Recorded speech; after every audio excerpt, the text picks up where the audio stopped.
The talk surrounding Justin Gaethje versus Paddy Pimblett is that Justin is washed at the age of 37. He's a veteran and he's going to get submitted in the first round, and that couldn't be further from the truth. While Justin clearly is past his prime, I don't believe he's washed at all, and I think this fight is going to be very one-sided. First off, let's look at their last few fights, starting with Paddy Pimblett. His last 3 fights were wins against a string of washed-up opponents: Tony Ferguson at 39, Bobby Green at 38, and Michael Chandler at 39. Now let's look at Justin Gaethje's last 3 fights. He beat Muay Thai specialist Rafael Fiziev, he lost to the BMF champion Max Holloway, and he beat Dustin Poirier via leg kick KO. As you guys can see, Justin Gaethje's resume shows experience against elite level competition, whereas Paddy has arguably had the easiest path to a title run in UFC history. Let's start with the striking. Paddy Pimblett said in an interview that he isn't going to grapple with Justin. He plans to stand and bang with him and knock him out. Striking wise, Justin is way better. He has one of the best leg kicks in the UFC, if not the best. He's known for chopping opponents' legs down like he's chopping wood from the moment the bell rings. He throws great combinations and his uppercuts are elite.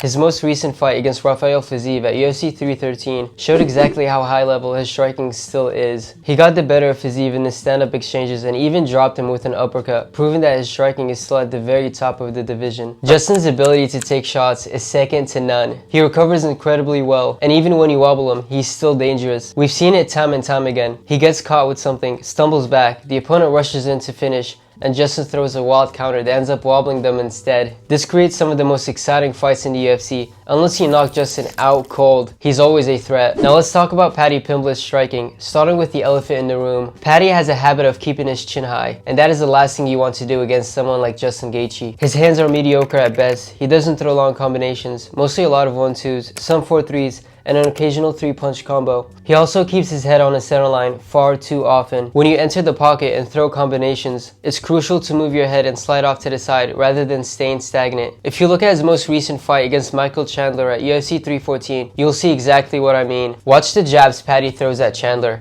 His head barely moves, it's completely stationary. He does the same thing when he throws 2 wild crosses. He made this same mistake against Tony Ferguson, and Tony picked up on it and capitalized with a beautiful left hook. If Paddy does this against Justin, he's going to get starched by a hook for sure. When it comes to striking, Justin is not only the better striker, but also the far more well-rounded one. Next up is the grappling. I think we can all agree that grappling is Paddy Pimblett's bread and butter. His jiu-jitsu is very good, and he has solid takedown defense. He beat Michael Chandler in the 3rd round via ground and pound, and before that, he was applying suffocating pressure for over 2 straight minutes. Every time Chandler tried to escape, Paddy stayed 1 step ahead and shut it down immediately. In his fight against Bobby Green, Bobby shot for a takedown, and Paddy instantly cinched up a guillotine. He realized it wasn't going to work, smoothly transitioned into a leg triangle, put Bobby to sleep, and secured the submission win in the 1st round. Paddy is very effective at using his ground game to control opponents while constantly looking to finish with heavy ground and pound or a submission. Justin Gaethje, on the other hand, has great wrestling, very strong takedown defense, and insane scrambling ability. In his fights, he does everything possible to keep the fight standing. When opponents shoot for a takedown, he sprawls extremely fast and uses excellent reversals. Offensively, Gaethje doesn't grapple at all. He only engages when his opponents force him to defend. My predictions: I think Justin Gaethje takes this one relatively easily. Paddy leaves his head exposed far too often on the feet, and someone like Justin is absolutely going to capitalize on that. While I do believe Paddy Pimblett has the better overall grappling, he still has to get Justin to the ground. Being good on the ground is one thing, but actually securing the takedown is a completely different challenge. On top of that, Paddy has never gone past 3 rounds. His only scheduled 5-round fight in the UFC was against Michael Chandler, and that ended in the 3rd round. Justin Gaethje, on the other hand, is very comfortable with 5-round fights. The longer this fight goes, the worse it gets for Paddy Pimblett. The only way I see Paddy winning is if Justin gets too reckless and ends up caught in a submission, which is always a possibility since Justin is known to go wild at times. Make sure you like and subscribe. I have 3 kids I have to feed.